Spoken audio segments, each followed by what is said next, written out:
Hey guys, welcome to the next episode of PETROL LLAMA. This week I have my LA guide and friend, Brittany Schmitt. Hello. Hey, Britt. Britt is amazing, you guys. She wrote a book this year. She wrote 2 TV shows. She's a stand-up comic, way more seasoned than me.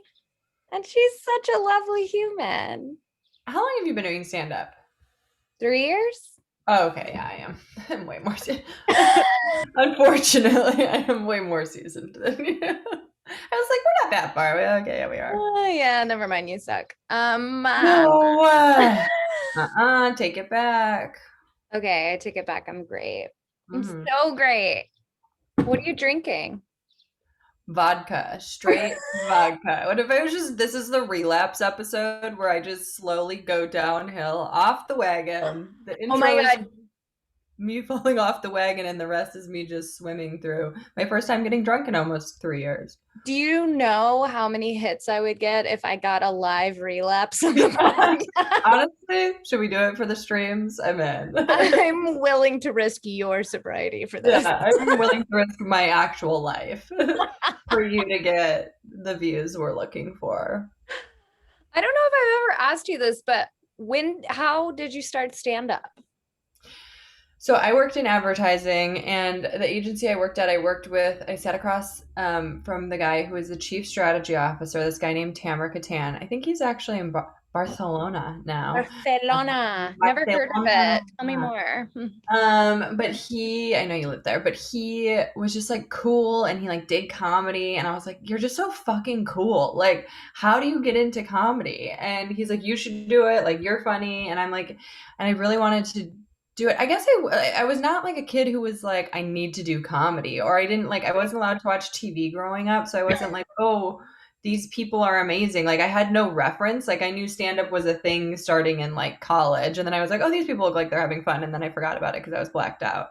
But yeah, Tamara was like, oh, like this, this guy, he's a great comedy teacher. And he's like, I never recommend people to him. But I'll recommend you if you want to go. And then he quit. He ended up quitting the agency because he was doing a tour in Afghanistan for the troops, and Wait, it wait. He was was like in the military doing a no, tour. no, no, sorry. He was doing a comedy show for the troops. Got it. So yeah, that would be a lot if he was Yeah. doing stand-up and a I was like, chief he was strategy officer. stand-up chief strategy officer and just randomly was like, I'm gonna go help out in Afghanistan. Active duty. Yeah. No, so he like quit, and then he would call me all the time and be like, did you call the teacher? Like, did you call him? And I'm like, no, because I was like so scared. And it was also a time in my life where like the classes at the time was like $700. And I was like, I don't have $700. Yeah. What do you think I am? Mark Zuckerberg? Like so he kept calling me until I finally called the teacher, and then I got into the class, and the class is the one that you ended up taking with Jerry Katzman. So it's like, yeah, it was great. It like makes you do like that soul searching and all of the really heavy lifting and hard work that you wouldn't get to as a comic until you're probably in like your fourth or fifth year as somebody just doing open mics. Yeah. So I did I that. I Yeah, learned so much from his class. yeah, It's so funny too, because when you start out, you're like, okay, how do I do it though? Like, right. how do I write a joke? I know I'm funny in person. I know I can play off other people, but like once you get up there, it's just fucking you. Well, And and it's tricky because you don't realize, or I mean, I guess people who study comedy realize, but if you don't realize it is formulaic, and there is a right. premise and an act out and a punchline and tags and all of these things that are like scientific about comedy. Yeah. Whereas, like, I was in the same position where I'm like, I know I can make people laugh, but I have no idea how to tell a joke. So, like, he kind of helped me figure that out. And then from there, I mean, I still work with him. Like, he's just great. He lights a fire under my ass to get shit done. And then, yeah, the first time I did like the showcase, which unfortunately you were kind of robbed of because yours was on Zoom, but it was like also not your first time doing comedy. So you didn't need to Yeah. have like an aha moment. But the first time I did it, I was like, oh, this is what I was born to do. Totally. Same Yeah. thing. Like once I did a real show, I was like, what have I been doing with my life? Why did I Yeah. not start this sooner? Yeah. All the things. Okay, I have to take a back pedal. So tell me a little bit more about why you weren't allowed to watch TV and from what ages, and let's Oh talk about my what God. else you weren't allowed to do. Oh my God. Well, okay, so I wasn't allowed to watch TV. My mother was undiagnosed borderline personality disorder, which as a kid just felt like a really crazy fucking mean mom. And she didn't want us to watch TV because she didn't want us to get any ideas about the world. She didn't want us to learn about sex or drugs or partying or like any of that stuff, anything that you can accidentally be exposed to when you watch TV. Well, her Uh, method for that really worked out. well, yeah, I mean, so we weren't allowed to. She also had like an eating disorder that she kind of tried to like pass along to us, where she would send us to school with Slim Fast shakes in a brown paper bag with a potato in it to fill up space. Um, and And did you have to bring the potato home at the end of the day so she knew you didn't eat it? right, that would have been a lot of carbs. No, no, I threw the potato out. I was always so sad because I just wanted fucking food. But it was also like that time when Slim Fast was like the craze, and they're like, it's a meal in a can. Doctors say so. So I like remember one time my teacher called her and was like, hey, do you think you could like pack her a fucking sandwich or something? She was like, it's a meal in a can. Like she was like just like repeating the commercials. And I'm like, that's for adults who want to starve themselves, not Yeah. for Did kids you who are try to broke. like barter at lunch with anyone? Like, Right. I got the strawberry today. Yeah, it's like a milkshake, but it makes you taste it's sad. It's like a sad, sad milkshake. No, so that yeah, she kind of kept us. We weren't allowed to like go hang out at friends' houses. We were never allowed to go to sleepovers. So to your point, it massively backfired. Because the second I got a car, really, or had any semblance of freedom, I was just like I was a mess. I fucking started drinking a ton. I started, doing drugs and sleeping with anyone who looked at me. So didn't work. Didn't work. She should have just let me go to homecoming. You know what I mean? Yeah. Let me have like a boyfriend when I was 15 and then maybe I went to fuck the whole football team. Maybe you wouldn't have fucked basketball. Yeah, maybe I went to, yeah, exactly. Oh my God. That is wild. Yeah. Okay, but I also remember you telling me that you grew up with a tanning bed in your home. Okay, other house. So, well, actually, no. So we did have one at my mom's house, but it was like old school as fuck. It was one where like there was a couch in the basement and it was on wheels and it was just like this bed of glass and you would pull it, just the top part, and you would pull it over and lay on the couch. But it was like old and the bulbs were never changed and it didn't really work. However, my dad's second wife, who looked like an orange Pine Sol bottle with googly eyes, needed a tanning bed.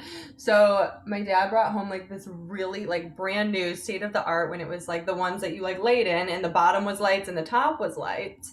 Um, and so I was going on a field trip. We were going to the YMCA on a field trip, and I lived in Wisconsin, so it's the dead of winter. And also, I was in sixth grade, so I should have been pale, but I was like, oh, I gotta get tan for the trip. And it was like the next day. And so I went in my dad's, and he was like, he kind of like banned me from that tanning bag, as he should have, Yeah. because I was a child and I didn't need to be tanning. Um, he was gone from work, and I went in for 20 minutes, which was the full max amount of time. And then because my brain didn't register that there were lights on the bottom, I flipped over and I did another 20 minutes. And then I showed up to the YMCA. I'm not kidding you. I had like blisters, like my skin hurt to touch. I was so red. And then obviously, I was like, well, whatever. I guess I'm not getting any fucking, nobody's going to hit on me in this pool. So, And you're like, this is my only outing all year. yes. Yes. I'm like, this is all I have to live for. And now Justin, the guy I have a crush on, thinks I look like I have a disease because I did. I looked insane.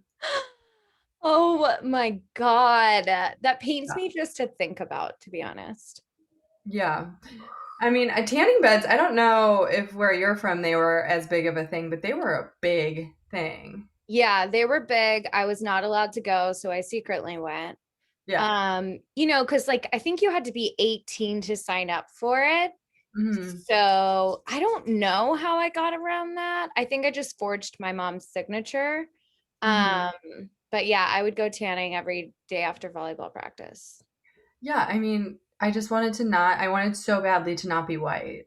I was Yeah. like, this can't, I looked around at all the white people who are turned pink and I was like, I don't want to be like a pink person. I want to be, No. I was really hoping for Hispanic or something.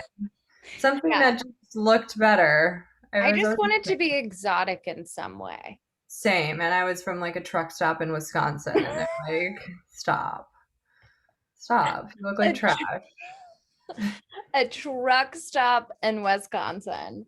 Yeah. Oh my God. Okay, so you were married, and I know this because that's how I met you through your husband. Sweet Chrissy. We work together, but we've never actually worked on the same project. Hmm. Um, Tell me a little bit about how you and Chris met. Swoon, be still my heart. So I would say I was like peak disaster. I had been in LA for 2 years from Wisconsin working at this advertising agency called Zambezi, which was owned by a friend of mine, and that's how I got the job. And I moved from like, I interned as a copywriter and then I like answered the phones and then I did creative management and I eventually got into recruitment. And when I was recruiting, I hired Chris. And I remember literally like in the interview process being like, holy shit, like that is the kind of guy I would marry. And my whole life, I never wanted to get married. My parents had a tumultuous divorce and it just didn't seem like a good idea. Um, and and just like growing up in it, I was like, I don't ever want to be married. So he started working there. But what about him in the interview were you like, this is what I see? He's handsome, he's funny, he's like really honestly, anyone with a sense of humor has my heart. Even like now, my friends are exclusively funny, and if they're not, I can't. You know what I mean? Like I'm just like I can't. Yeah. He's funny, he's creative, he's cool. He's from the South, so like there's Mm. something like charming about him, and he's not like a fuck boy from LA. Yeah. And then the first day of, I mean, he's like tatted and like he's just got like very good style. And I just immediately was like, he's perfect. And then he came into work for the first day, and I realized he was married Boo. to not me. Spoiler. And Was and he in the my best candidate for the job or was he just the hottest? honestly, I hired people I would say 25% for looks.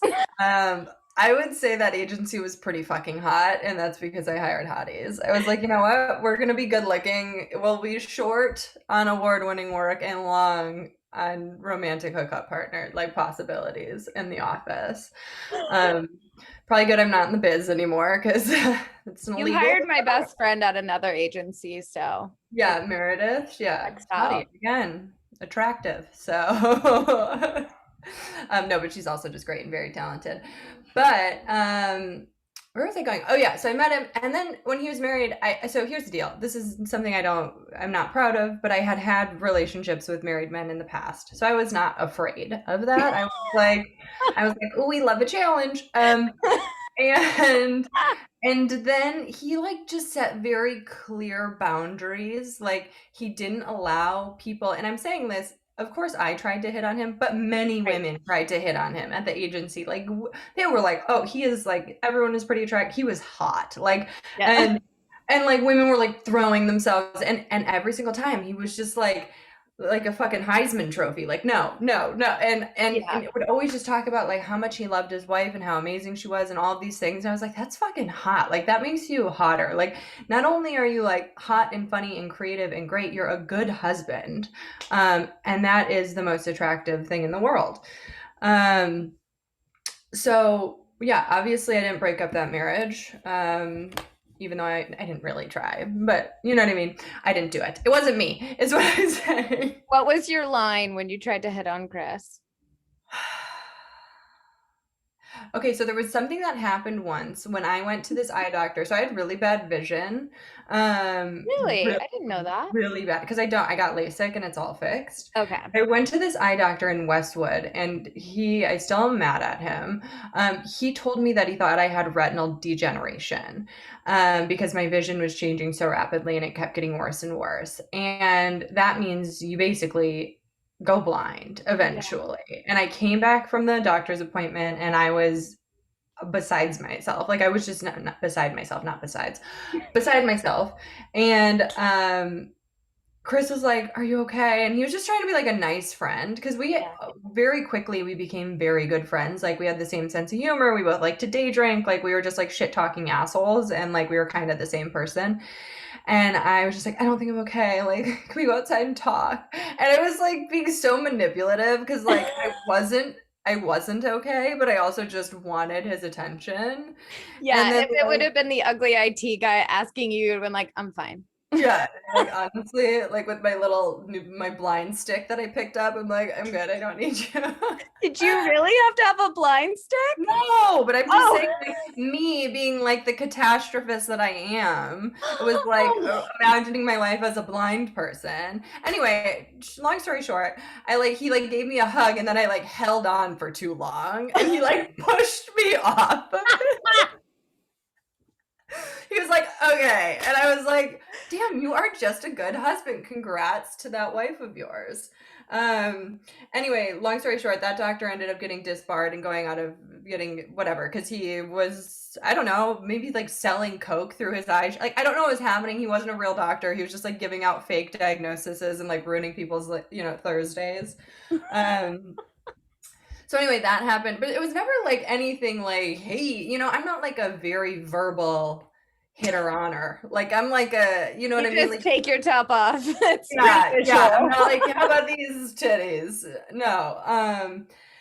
But I never really verbally hit on him, but we had, and it wasn't even chemistry. Like we just had friendship. You know what I mean? Like we were just really good friends and then he hit me up one day. I had left the agency. We were no longer working together. And he was like, I can't believe I'm telling you this, but me and blank are splitting up. And I was like, oh my God, dibs. This is the first thing I said. I did not even say, oh, what happened? Like the second thing I said was what happened. She but and then I didn't even really care. I was like, when are we hanging out? And we hung out that night. Like he G chatted me. I said dibs. We went and got burgers at Hanano. The rest is history. But it was messy because she had an affair and got pregnant. And it was a whole thing. But like honestly, she is my favorite person in this world because she gave me like the best, greatest gift of all time, which is her old Yeah. husband. I've told you this before, but I just think that you are so freaking funny and the shit that you post on Instagram like has me rolling. Oh my God, thank you. Every picture of Chris also goes with the caption along the lines of thanks for shitting the bed. Well, I just want her to know that, like, even though we didn't get along or see eye to eye, but I really am grateful for her for being such an idiot. I'm just like, I cannot, like, when I'm with him, I'm like, I cannot fathom how somebody fucked this up. Like, I cannot understand. Like, and I do understand people get urges and they want to, like, fuck a guy in a broom closet. Like, I understand that, which she did, but like, I'm just like, I just don't get it. I don't get how you can have this husband who literally would do anything for you. And he might be a different husband to me than he was to her. Like, that's very possible. But like somebody who's willing to work really hard to make this thing work. And on top of it, he's hot and he comes from a good family and he can make you laugh. And you walk away from, I'm just like, I just want you to know, I'm like, thank you for shitting the fucking bed because I am reaping all of the benefits. I highly doubt that's the message she's taking from that. Yeah, you know what? I don't like her, but but I'm trying to be fucking nicer because whatever. It's not nice to be mean, but also fuck that bitch. So Yeah, also we're so good at it though. we're so good at taking the high road. Yeah. Yeah. Um, okay, so can we talk about the thing? Yeah, there's nothing I don't usually talk about, but I don't know what the thing is. The thing that you had a call about yesterday? Oh, no, no, no, not yet. Okay, great. Glad I asked. Yeah. Um, okay, so you have two podcasts, which I is do. One's on hold right now, but one is going full steam. Yeah. which one's on hold? Talking Schmidt? Yeah, Talking Schmidt's on hold. Okay, the other one is called Fuck Mary Chill. I had to Uh-huh. write it down because every time I say it to you, I say it wrong.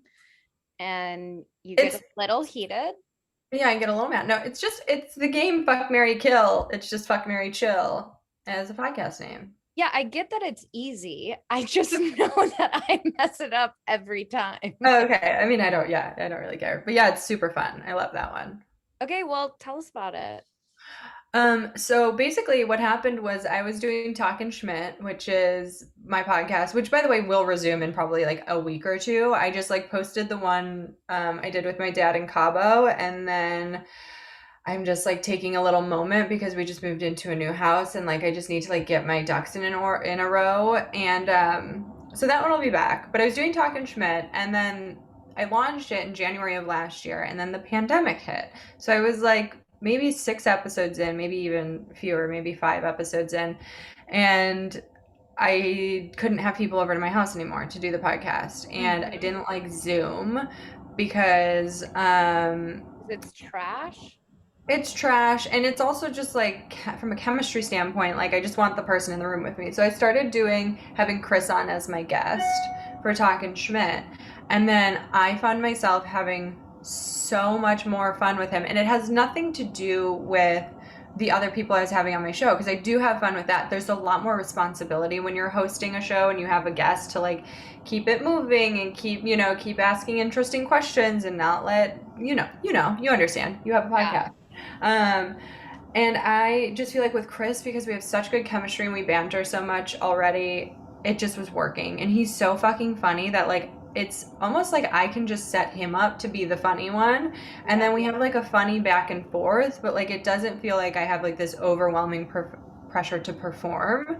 Yeah. And so he did a few on Talkin' Schmidt, I think like 3 or 4, maybe 5, and then he was just kind of like, I don't want to just keep being your guest. I'm like, okay, let's do our own, like so we came up with Fuck Mary Chill as the name, and we started doing them. They're pretty much weekly unless something goes awry, which it has. Yeah. And we just talk about whatever's going on in our lives, and then also entertainment news, I which there think wasn't. Go I ahead. think the reason that it works so well, at least like the reason I listen to podcasts is because it feels like you're in the room just listening in on this conversation you normally would never get to hear. Right, And right. I think you and Chris's podcast work so well because I do hang out with you in real life and it's like I'm just sitting on the couch, but you guys don't know I'm there. Yeah. It's Yeah, and that's what a lot of people have said, which I like love, and I love that. And it just needs to get to a point where people who aren't just our friends listen to it. You know what I mean? Because we have but that's like, that is the cross you have to bear when launching a podcast, is how to reach a wider audience. It's yeah, like not easy.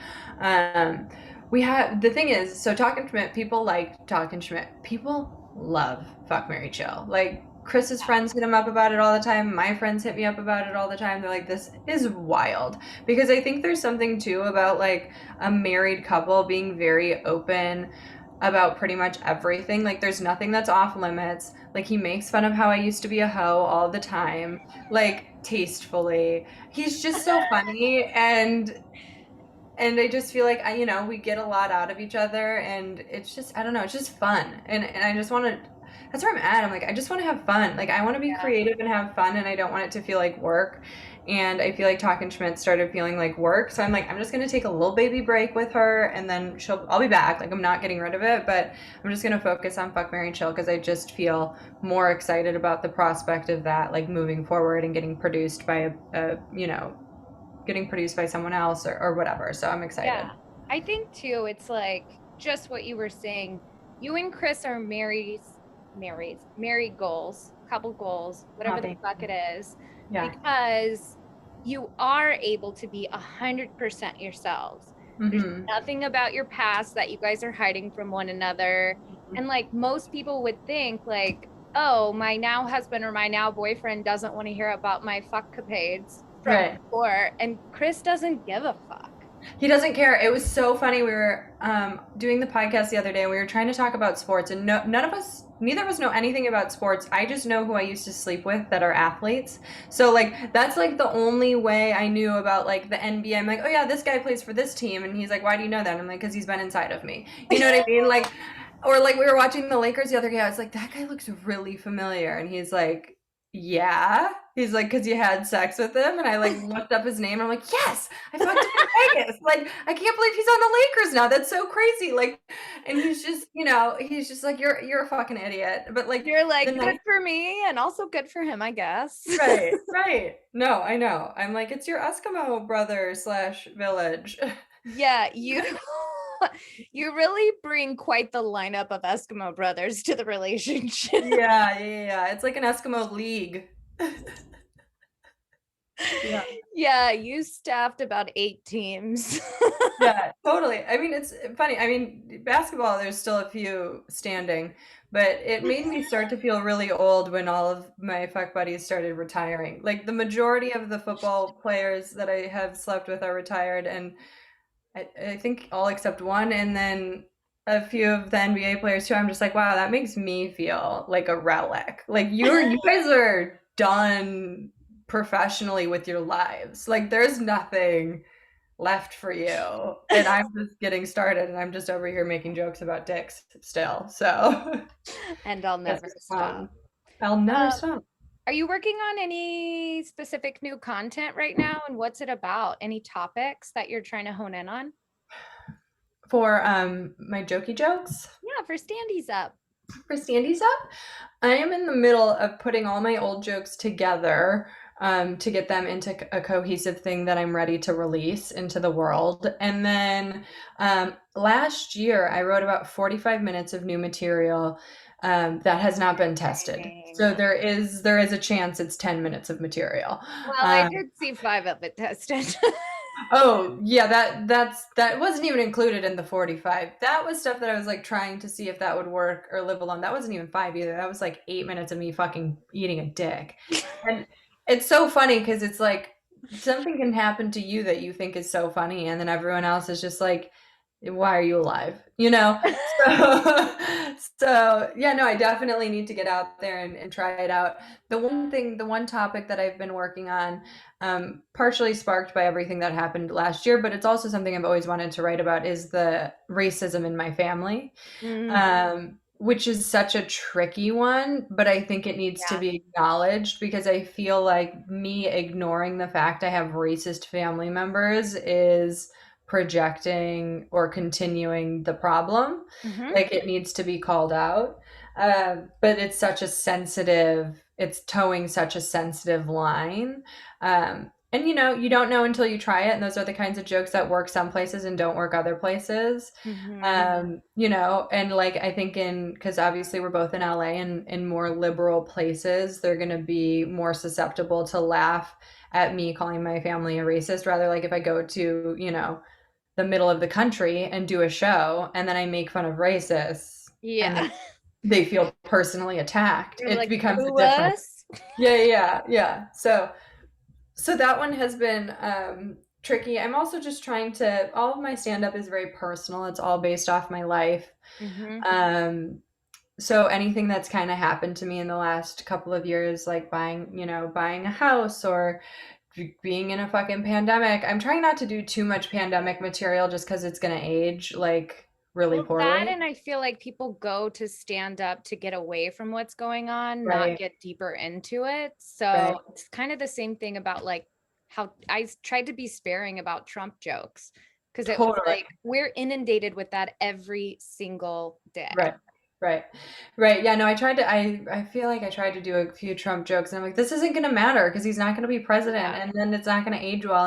And I hate and I love I love stand up. I love rewatching old stand up, but I hate when you watch a stand up special and there's something so topical and timely that you Yeah. can't remember what they're talking about, so you don't understand the joke.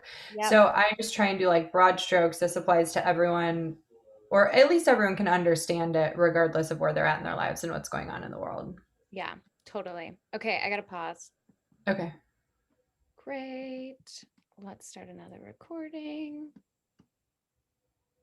Okay. Um, all right. I asked the internet, aka my Instagram followers, some questions they'd like me to ask you and answer myself. So we're gonna hop on over to those. Okay, great. Okay. Um, do you experience sexism in comedy? I didn't realize your followers were so funny. I know when I saw that, I was like, Who's yeah. the comic now? Yeah. Here's the thing. Here's the thing. I've never experienced comedy any other way than as a Mm, female. So I can't say what explicitly has to do with my sex personally. I think it's tricky. I think it's tricky being a female in a lot of male dominated industries. I went to a show last night. There was not a single female on the lineup. Um, and that's not uncommon. I also think no. there is the perception that if you do get something, it's because the booker or somebody wants to have sex with you. Mhm. Um, which for me, I don't really give a fuck what anyone thinks or says about me, period. I just do not have the time. But I do feel more comfortable because I started comedy when I was single. And now that I'm not, it's much more comfortable for me to be in a room or in a setting amongst comics or bookers or anything. Cause I'm like, it's not even on the fucking table. Like Yeah. pussy's not on the menu tonight. So like, if you want my jokes, I'll go up. And if you don't, fuck off. Yeah. Like that's it. But yeah, of course, it's a very sexist industry. It's also a little racist. And by A a little, I mean a little. lot. And by a Yeah. little, I mean a lot. It's like, yeah, it's like, it's sexist, it's racist, it's everything that the world has been up until recently. And everyone's trying to like quickly course correct it, but it's not something that changes overnight. And I don't expect it to change in a real way for many years. Yeah, I totally agree. I had a producer book me once for a show, and I was like, hey, what's the address to the bar? Not getting the bar name. And he gave it to me, and it was the address of his apartment.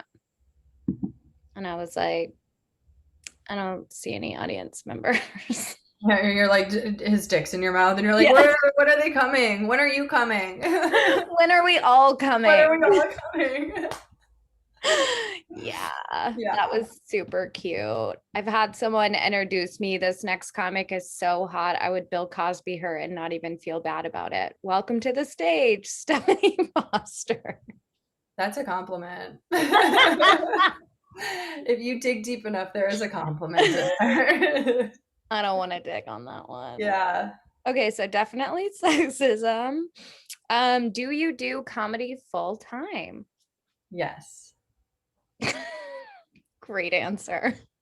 I don't. Definitely do, but I didn't for a long time. You know that.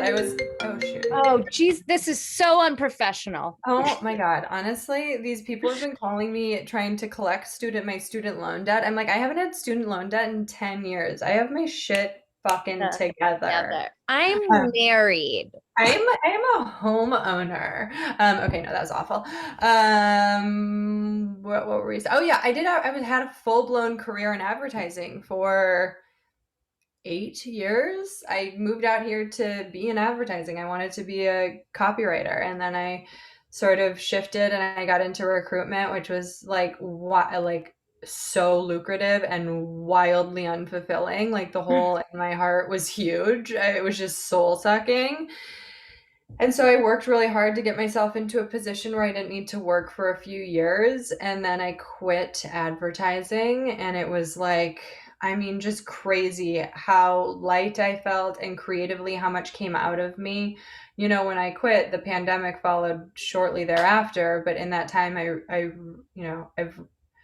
wrote one pilot, I wrote a book, I wrote another pilot. I'm in the middle of pitching some other stuff right now. It's just like I'm able to be creative full time. So even if comedy isn't full time, because it probably won't be in LA for a while, I Yeah. am a full time creative performer, entertainer, actor, etc. Yeah. How long were you doing both advertising and comedy? So this is the trickiest question. So I started comedy in 2012, and then I went balls to the walls for I two think and it's just bald to the wall. Balls to the Balls wall. to the all the walls. All You the put balls your balls on all the to walls. all the walls. Imagine like the thing that shoots tennis balls out just going in a circle, just whipping And around. that was your balls. Yeah, those were my balls on the walls. So great. I'll never make that mistake again. I was full throttle. I was in it, and then Chris and I started dating, and for a few reasons I slowed down. One, because I was madly in love and so happy and nothing was funny. I was Yeah. like all of my Nothing ruins comedy like happiness. it truly will just destroy it. It was the year I was like, this is gonna be the year of Brittany. I moved 3 doors down from the Hollywood Improv. Wait, did you actually say to yourself, this is going to be the year of Brittany? Bitch, absolutely. I for sure was like, I'm dedicating this year to myself. No more fuckboys, no more not like I was like I literally moved 2 doors down from the Hollywood Improv. I went to the Hollywood Improv one time. Like Chris and I fell in love. It happened so fast. It was so exciting. I was like, I felt inauthentic going to do comedy because I didn't write new jokes and all my old jokes were about being single and like fucking athletes. And like none of that was true anymore. So I Well, Chris is an athlete. He rides a bike. okay, yeah, but he's not like relax. Anyway, so I kind of, and it was between that and also he was going through this tumultuous divorce from a woman who was just unfaithful. And the reality of being a female comic is that male comics are cock salesmen. Like, you go to the club and they're like, you want my dick? You want that? Like, you know what I mean? So it's just like for the ease of his mind, and then also because I was too lazy to write new jokes, I dropped down to doing maybe 1 or 2 shows a month, like Yeah. not doing comedy, So not doing comedy. Yeah. yeah, not doing comedy. And that was probably for like 2 years. And then I started up again in 2018. I started again full time. And then by the end of 2019, middle of 2019, I quit advertising completely. And then the pandemic came in the beginning of 2021, and then it's been from there. So most of my comedy career, it's really hard for me to say how long I've been doing comedy because if you look on paper, it's 8 years. Yeah. But I would say in real life, it's probably like 5-ish. Yeah. And only 2 full time. So you know what I mean? It's a really messy answer. Like most people, when they're like, I started at this age, that just means they've been going at it since then. And that's not my case. Sorry, my gardener's here. Oh, I was like, the hell? Yeah, but luckily, like everyone will have that issue now. Because if someone came up to me and they were like, I've been doing comedy for a year, I'd be like, go away. Yeah. No, you haven't. It's been closed down for a year. Yeah. At what point do you feel confident enough to try a new joke? Right away. Right after I write it, I'm confident enough to. You saw. I'm confident enough. I have the confidence to try, and I know that I'll fail. The way that you should do it, and the way that I definitely didn't do it when you saw me fucking eat a dick, is you should drop it in between jokes you know that work so that you can go in with a laugh, put it in the middle, sandwich it in the middle, and then if it doesn't work, you go out into another joke that you know does work. That's how a professional does it. I was just so itchy to try new stuff that I tried it all, and when it was all failing, I just was so far in I couldn't stop. Yeah. But that's I part would of also say, like, there's so many different types of shows. Like the Bleach show that you did it at, there was maybe tens of people there. So of course you didn't mind doing the whole set being new shit and who cares what happens. But had you had a set at a major place, you would have done the sandwich thing, or maybe just done all old, like practice seasoned material, because you kind of need to kill in those places because that's how you get opportunities for other places. Exactly. Okay. What's next? Do people expect you to be a certain way since you're a comic? I think people think I'm going to be a lot funnier conversationally. And I'm not, and I don't want to be. I'm not the kind of, there's a lot of comics who always are just like always on. And that's not me. Like, I'm a strong joke writer and I'm a strong comic. But if I don't feel like being funny, I know that I can add value in other ways to conversations. I'm deep, I'm thoughtful, I'm quiet, I'm private. I don't really let people into my life and I don't give them a piece of me. And so, like, comedy is the most of me that I'll give to anyone. Mm-hmm. And then, like, friendships and relationships and that kind of stuff takes a lot more time. But, like, yeah, I'm not the like I remember when I was opening for Chris Red in Cleveland, we got in the night before and it was the 4th of July and we all went to go watch fireworks. And it was just like him and some homies and whatever, and we were all just like, hanging out watching fireworks. And I was just fucking I'm quiet. I don't know you. We're at fireworks. I'm not drunk. Yeah. I don't drink anymore. Like I'm not, whatever. And then those friends came to the show like 2 nights later. And afterwards they came up to me, they're like, holy fuck, like we didn't even realize you were the same person. Like you were so fucking funny, da da da da da. And I was just like, Yeah. yeah, I mean, yeah, I'm not, I don't crack jokes. I'm not a conversationally hilarious person, but if you put me on stage, I do my job. Yeah, 100%. And I think it requires so much downtime because even if you're just up there for like 10, 15 minutes, you're exhausted afterwards Right. because I feel like the one person is trying to match the energy of everyone else in the room.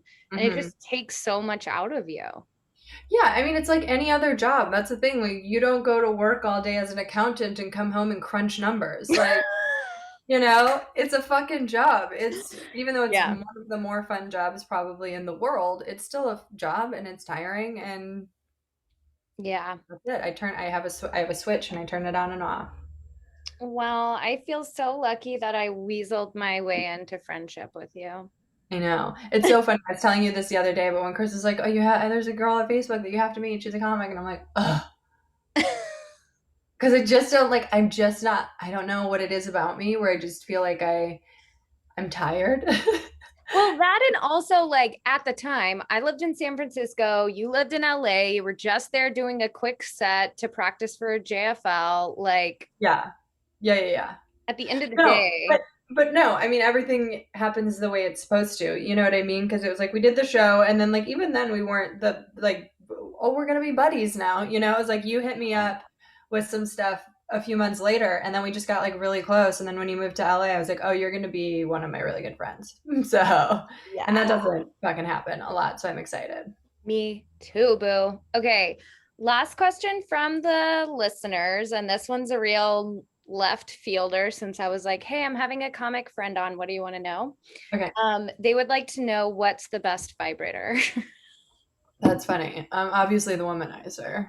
I mean the woman. I mean, I Yeah. can, yeah, I cannot stop talking about the womanizer. You would think they pay me. Um, it's amazing. It's a basically a little clit sucker. It's not like a regular. Doesn't like blast you to space. Sorry, my gardener's back there while I'm talking about getting my clit sucked. Sorry. But first of all, it's German technology, and so I shouldn't have to say anything else. The Germans do Yeah. everything the best except for that one thing that they didn't do It's well. like if Um, you like Audis, you're uh, gonna love this vibrator. yeah, exactly. Yeah, samesies. I use the exact same one. I think you have model 1 and 2, and I just have model 2. Well, I now have the newest model, which I wish I didn't throw Model 1 away because Model whatever I'm on now, feels a little, A it's little a little light too on the much. punch. A little too much. It's like they like added this Oh. feature where it does what it wants. Like they're just like, okay, you can manually go up and down, or you can hit this thing, and then it'll like be going, and then like go a little lower, which I guess is for like a longer situation, if you have an hour to spend with yourself. But I'm like quickly like doing it while Chris is on a client call. And then it just like slows down and it's like now that you're about to come it's like bloop, bloop, bloop. I'm Oh, like no. no. Yeah, Yeah. so anyway. I'm not there for the guessing game No. version. I want to know what's coming, and it better be me. Yeah, exactly. But All right. Now I'm gonna jump into the questions that I ask everyone. When is the last time you've shit your pants, Britt? Oh my god, thank you so much for your inquiry. Unfortunately, like a week ago I sharted. Ah. I I mean, listen, I don't have a real good excuse. There's this thing where if you wake up in the morning and like the first thing you do when you wake up is drink 40 ounces of water, it's supposed to get you flushed out. And I was on day 2 of that, and I was walking the dog right after I drank the water, and I had already gone to the bathroom. So I was like, I'm not, I was just like, oh, it's a little fart. And then I sharted. But that wasn't like a full blown pant shitting. That was a Yeah, true yeah. shart. A Full true shirt. blown, yeah, full blown pant shitting it was probably 6 years ago. I was on like a Coke bender and woke up in the morning and I was like shaking, I was vibrating. God, it had to be like 8 years ago actually, because I was still in my studio apartment. It was a long time ago. I was like vibrating and I was like, I need to like do something. And so I walked to the nail salon, and it was probably like a half mile, maybe 3/4 of a mile walk. And I was just like in sweatpants, like looking like shit. And I got my nails done, and then they were drying, and I had like some like nail dust or something like went in my nose. And I did one of those, and then I sneezed, and when I sneezed, I shit my sweats. I just evacuated in my Were they sweat. gray sweats? They were dark gray, so How'd that work out? dark enough. Thank you so much for your follow-up question. Didn't have any underwear on, but they did have like the elastic around the pant legs. But the thing about, and this is one of my bits, I don't mean to run a bit, but this is just a true fact. When you shit your pants somewhere, you can't like call a Lyft or an Uber to come get you. And like bird scooters weren't a thing. So I had to walk a half a mile to 3/4 of a mile with shit, just praying to a God I didn't believe in that the shit wouldn't come out the legs of my pants, because it was all the way down there. And that was a really hard way for me to realize that some people cut cocaine with baby laxative. So there's a lesson for you kids. Oh, bless you, Angel. Thank you for sharing that. What's the best advice you've ever been given? Do you like how the sun is just like slowly Yeah, it's engulfing? slowly moving up on you. It's so hot. Okay. I've been given so much good advice, but recently, and this was just maybe sweet, and maybe it had to do with the moment, and it might not apply to everyone. But I was talking to my dad when I was in Cabo about something happened, and it made me feel small. Hmm. Like I was just, and that's what I just said to him. I was like, I just feel embarrassed and I feel small, and I just don't feel good about myself. And my dad just said, "You're huge. Like you are so important and you're so capable and you can do anything and you've already proved that to the world. So just keep being huge." And I was like, and it wasn't even advice. It was just kind of like, oh, I am. Like, it's like the world can really just take you down and make you feel small and stupid. And like your mind has such it's so great in so many ways, but it's so evil too. And it can just really tell you that you're a piece of shit when you're not. And it's just like, you are huge. You are all you have to live for. So, like, why, I wish we could just flick a switch and all change our minds about how we feel about ourselves. But he's just like, you're huge and you're going to continue to be huge. And I was just like, What a sweet papa. I know he's so sweet, but that wasn't really advice. I can't think of. I mean, I've had so much good advice, but it's all very cliche, and That was just those things. perfect. Okay, great, It great. was. It was super perfect. But I will say, I totally thought you were going to respond to your dad when he said that you were huge. I am not fat.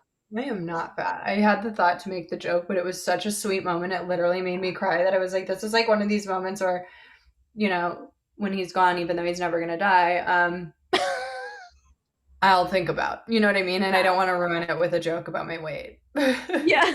So I feel like you teared up a little bit just telling me. I did, because it's like he's imperfect, and we don't have, but he's such a good father, and like he just has such a poignant way of always making me feel important that I'm like, I got so lucky. Like even though my mom was batshit banana town, like my fucking dad is the motherfucking MVP. Hell yeah.